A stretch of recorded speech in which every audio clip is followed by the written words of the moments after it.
Philippine Entertainment. And we are honored to be joined today by our boss, Mr. Manny V. Pangilinan, Chairman of the MVP Group and MediaQuest Holdings Incorporated, Mr. Ricky Vargas, President and CEO of MediaQuest Holdings Incorporated. We also have Mr. Ranvel Rufino, Head of Partnerships, People and Business Development of Slingshot Studios. And of course, our beloved Asia's unkabuggable box office superstar, Vice Ganda is in the house! We also warmly welcome the members of the press who are joining us this afternoon. And like what I've said earlier, today is going to be a phenomenal day. Abay, bakit? Today brings together two formidable forces in Philippine media and entertainment. We have Vice Ganda, a cultural icon whose influence has helped shape Philippine entertainment and popular culture, joins forces with MediaQuest, the holdings company of TV5, Signal, Philippine Star, to name a few. MediaQuest is the media arm of the MVP Group, one of the country's largest and most influential business groups, with a leadership spanning telecommunications, infrastructure, utilities, finance, healthcare, sports, and media. Together, they bring unparalleled reach, influence, and audience connection to a partnership that opens bold new possibilities across different content formats. Today, we will witness a historic alliance between an entertainment icon and a media titan. Ladies and gentlemen, welcome to Vice Ganda x MediaQuest, the phenomenal partnership. Yay! And to formally welcome everyone, may we call on the President and CEO of MediaQuest Holdings, our boss, Mr. Ricky Vargas.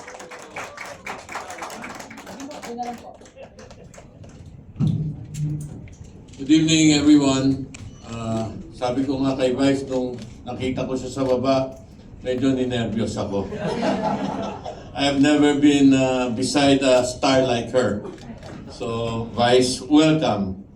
Sa isang tahanan, lahat kayo magkakapamilya. Merong mga magkakapuso sa isang tahanan. Kasi yung magkakapuso, yung mga kamag-anak nag-aasawa, di ba? Bawat isa, so magkapuso yun. Pero, ang pinakamalapit na relationship mo sa isang tahanan ay sa kapatid mo. So, meron din mga magkakapatid. So, we welcome you to our family as we are now kapamilya, but more than that, we are kapatid. So, welcome, Vice. Hindi ko na tuloy nabasa yung script ko. Ang problema kasi, ito si... Can I just talk? Ito si Ranvel, sabi niya, mag-itim ka, mag-round neck ka na itim, mag-jacket ka, katapos gusto ko puti yung rubber shoes mo. So, sabi ko, ganun ba talaga? Sabi niya, oh, ganun talaga yun. So, he was telling me this all night after we watched Hand of God. A beautiful movie. I think you should watch that, Hand of God. So,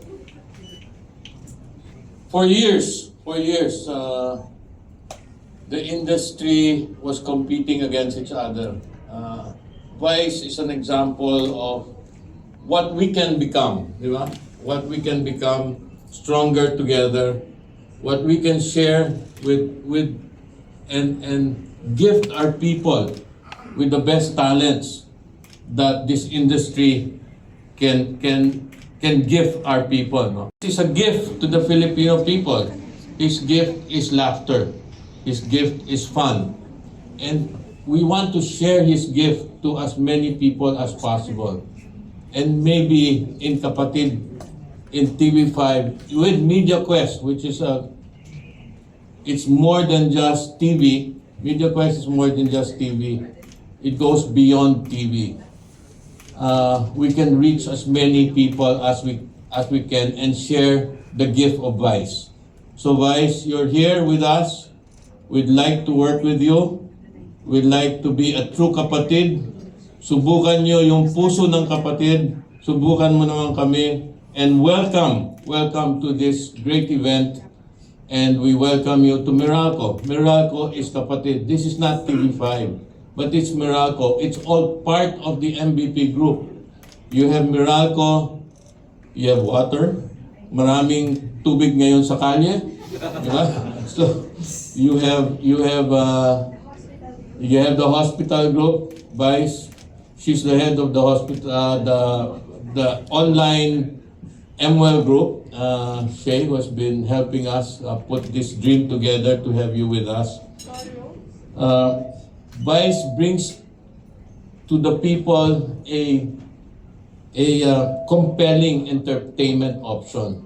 Diba? So we'd like to be part of that gift to the Filipino people, and we look forward with Vice on what we can build together as kapatid and as one family working together. So Vice, maraming salamat, welcome, and thank you. It's an honor to be beside you. Maraming salamat po, Sir Ricky Vargas, the gift of Vice. Ang ganda nun, Meme. Wala pang Pasko, may gift-giving na. Diba? Beyond today's signing is an opportunity to create, collaborate, and explore new ways of reaching and entertaining Filipino audiences. To share a few words on what this partnership can bring, eto naman, bibigyan natin ng pagkakataon si Mr. Ranvel Rufino, Head of Partnerships, People and Business Development of Slingshot Studios, for a few words. Sir Ranvel? Hi, good evening everyone, and thank you for all being here. Tonight's signing opens up many exciting possibilities for Vice and MQuest. As for Slingshot, our relationship with both Vice and while television will certainly be an important part of this partnership, we see opportunities that go well beyond the screen. Vice, of course, brings a unique creative voice and an exceptional connection with the audiences. And combined with MediaQuest ecosystem, from free-to-air to pay TV, digital and social media, and Slingshot's creative and productions expertise, we have a strong foundation to create experiences that are relevant, engaging, and distinctly Filipino. We are excited to get started to see where this partnership takes us. Thank you, MVP. Thank you, Sis. I love you both. Good evening. We extend to you again our warmest welcome, Vice. You have built an exceptional career with your exceptional talents. So on your own, you built a distinctive brand, an audience that is not only nationwide, but goes beyond the shores of the Philippines, which in a career that very few in your industry can match. This event completes the elevation of Vice Ganda to the title Queen of all networks. As Randall indicated, combining the capabilities of Slingshot, and we offer to you the many flat platforms across not only television, free-to-air, but also pay TV, and of course the streaming services of PLDT and Smart. So various platforms that we can build the scale and the reach that is beyond any of the TV networks. So we offer something with you, something that's bigger and better and different for Filipino media and entertainment. So this is a milestone event, as you indicated. So a partnership built beyond today, and let's hope we can build a new era for entertainment. Thank you again, Vice, for being part of the Kapatid family. Thank you. Of all networks, Meme Vice Ganda.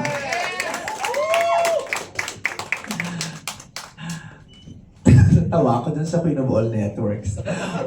Anyway, magandang hapon sa inyong lahat. Good afternoon, Sir MVP, Sir Rick Vargas, Ranvel, to all the members of the press, sa lahat po ng bumubuo ng MVP Group, ng Media Quest. Thank you so much for being here, for joining us tonight, and for joining us witness this wonderful partnership between me and Media Quest. Maraming salamat po. And I just want to say thank you very much po for your trust, for believing in me, for believing that I can offer something to your group. And I'm just so grateful and super excited to be able to unleash the every ounce of creativity, hard work, and passion that's still left in my soul. So sa ilang taon na rin akong araw-araw yung napapanood sa telebisyon, pero naniniwala pa rin naman ako na meron pa akong maibibigay, meron pa akong ibubuga, at natutuwa ako na sa mga karagdagang platapormang meron po kayo, mas magiging malaya ako at magkakaroon ng pribilehiyong makapagbigay pa ng magandang serbisyo sa mamamayang Pilipino sa pamamagitan ng kind of entertainment na ino-offer ko. And I am also very grateful to ABS-CBN for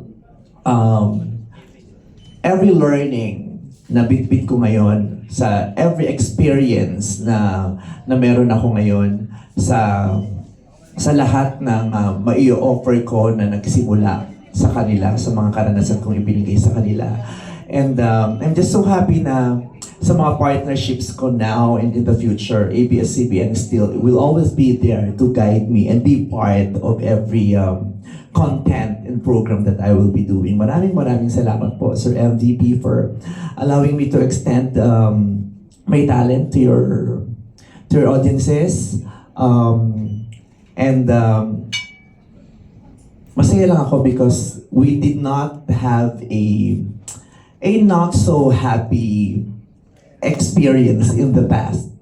Because as we all know, Showtime used to air in TV5 and then suddenly nawala. So it broke my heart at that time. Pero ngayon, nakakatuwa na, syempre yung heartbreak, nahi-heal, nagkakaroon ng maraming learnings, at pwede pa rin makabuo ng isang magandang relationship pa after a heartbreak. At I'm just super excited. Kagabi pa lang di ako makatulog, ang dami kong naiisip, ang dami kong gustong content na gawin. Hindi na naman ako mapakali. At ito yung gusto kong feeling, yung excitement. Because I started Showtime 16 years ago, so almost every day for the past 16 years, nagtatrabaho ko. Pero yun ang kinakatakot ko, yung dumating ako isang araw na parang hindi na ako na-excite. Yung parang feeling ko parang yun at yun, nagiging routinary na yung mga nagaganap. Yung kahit pumikit ako, kahit hindi ako maligo, alam ko na yung gagawin ko. This partnership gives me so much excitement. Na-ignite niya yung fire sa akin. Parang kinikiliti niya ulit ako, parang kumukulo na naman yung tiyan ko, yung lumalala yung acid reflux ko. Gusto ko yung ganung feeling, yung lumalala yung acid reflux ko. Na gusto ko yung pakiramdam na may bagong bahay, may mga bagong taong makakausap, may mga bagong makakatrabaho. Gusto ko yun. Gusto ko yung challenge na yun dahil naniniwala ako na yung comfortability is the enemy of achievements. Diba? Is the enemy of excellence, yung comfortability. So gusto ko tong hindi ako masyadong komportable. At mas masusubok ko pa kung ano pa yung mga kaya kong ibigay. At maraming salamat po sa inyong tiwala at sa inyong tiyaga. Dahil hindi naman nangyari overnight itong partnership na to. So, thank you very much. And ayun lang. I hope I will be able to make myself and everyone who is behind this partnership really very proud. So, maraming salamat po, and sana po supportahan niyo po kami sa mga magagawa naming proyekto together. Thank you very much. Once again, ladies and gentlemen, the queen of all networks, Vice Ganda.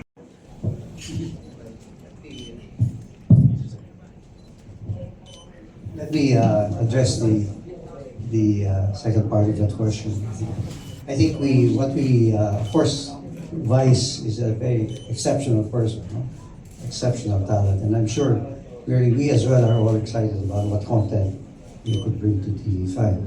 So the partnership, the combination of capabilities will certainly give a new dimension to not only to TV5 but cuts across the group, right? Because the various platforms of PLDT and Smart, which I think we need to brief you about so that you can generate more ideas. And of course, we bring together the partnership between the telco and Maya, the various platforms of Maya itself in terms of merchant acquiring, the wallet, and the bank, which could be part of the overall ecosystem of media. And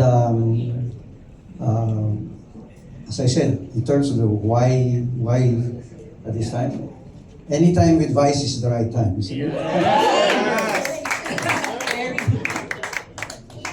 Thank you, Boss MVP, di ba? Anytime with Vice is the right time. Etong question naman ay para kay Meme. Meme, anong feeling na pahaba na ng pahaba yung title mo? Ngayon, may nadagdag pang Queen of All Networks. How does that feel? Hindi ko na rin alam kung ano mga nangyayari sa paligid ko. It's just overwhelming na may mga ganitong ganap. Sabi ko nga, ang life is just so mysterious. Hindi mo alam kung anong nangyayari, bakit nangyayari, kailan mangyayari, yung akala mo yun na yun, pero hindi pa rin, di ba? I just embrace life every day. Parang, Lord, give mo kung anong meron dyan, di ba? Bibigyan mo ako ng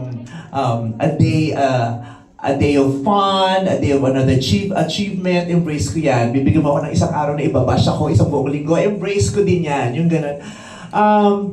Nakakatuwa lang na, kasi hanggang ngayon, hindi nagbabago yung na-figure out ko a couple of years ago na hindi tayo pwedeng magdikta, hindi pwedeng sa ating manggaling kung kailan tayo magpipik at kung kailan talaga tayo ang nagpipik.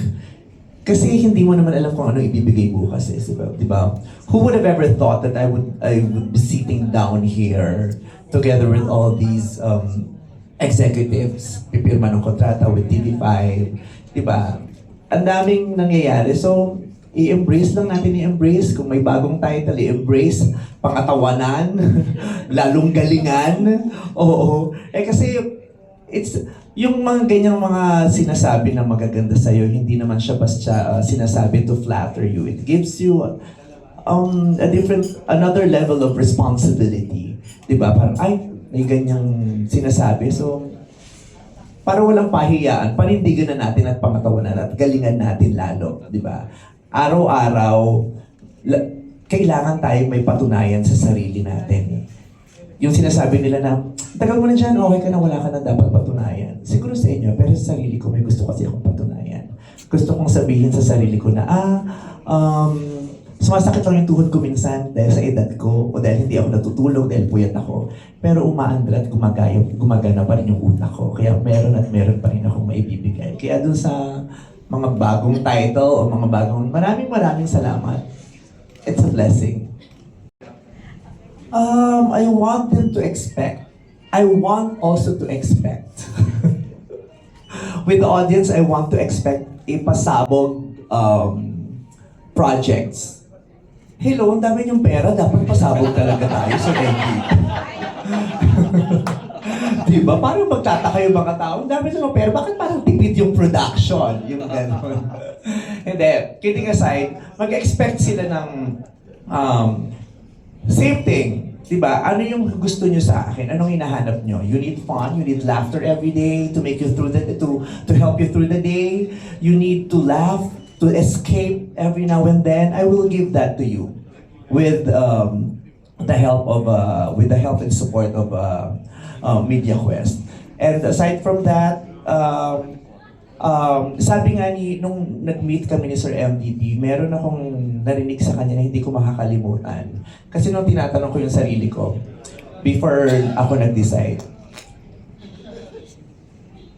but why will I enter into this agreement? Diba? What will it do me?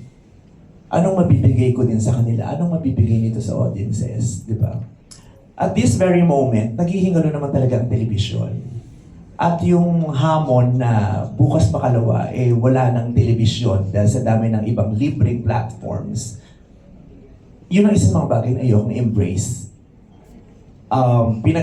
Bukod sa pinaghahandaan, gusto kong hanggat makakaya natin ang mga na-industriya, ipaglaban natin, maipagpatuloy itong nasimulan natin. Kaya nung sinabi niya sa akin na, at this point, we just need to unite. Because I have what you don't have, and you have what I don't have. So let's just unite because the industry needs for us to unite in order to survive. So that's very clear. He has what we don't have. We have what he doesn't have. So pag pinagsama mo yon, it's a win-win for so many people. Yes, thank you very much, Meme